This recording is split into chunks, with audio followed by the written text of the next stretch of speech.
Hey guys, welcome to my channel Dia Vlogs. As many SASA role candidates have requested a video on the primer exam, I have gathered some important information about its syllabus, pattern and preparation tips. So without any further delay, let's get into the video.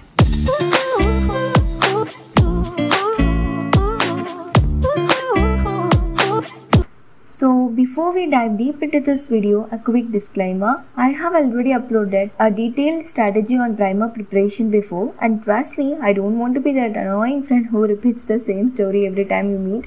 So if you have not watched it yet, go check it out. I'll leave the link in the cards above. Watch that first or else you might end up missing some key important points. So alright, now that's out of the way, let's get into today's topic. In this video, I'll focus specially on the syllabus for the SASA primer exam, which I missed in my previous video. So talking about the primer exam syllabus and modules for SASA candidates, you get two elective choices, Windows or Linux. Based on your elective, Accenture assigns you various modules. In total, there must be around 11 modules, but the exact ones may vary depending on the business requirements also. So some modules will be assigned to you while one or two may not be for others.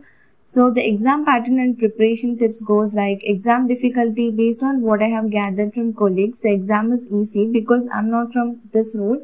I might not able to comment my experience. But still, from what I have heard from my colleagues, they all said it to be easy and you can easily score above 15 also.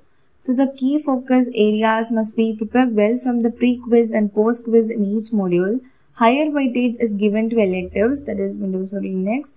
And then, however, you can expect questions from all assigned modules as well.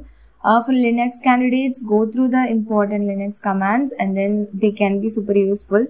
So if you are short on time, then you can go through previous questions which are available in internet and then focus on revising notes instead of starting new topics. So time available for preparation goes like after you onboard, you will have time up to 1.5 to 2 weeks for sure. So to prepare for the exam, but you have to make sure to revise your notes after onboarding. It will make things easier for you.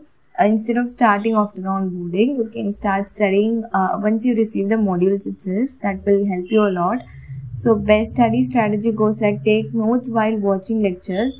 Do not try to watch the video in slow-mo. Keep it around 1.5x and then watch it and try to grasp the concept behind that. And then focus on understanding concepts rather than just memorizing answers. Since I'm from PADA role, that is Package App Development Associate, I have written my primers along with that syllabus only. So I have not personally taken this exam, but I have tried to collect the most accurate information. If you have any doubts, feel free to drop a comment and I'll try my best to answer them. That's all for this video. Keep going and keep growing.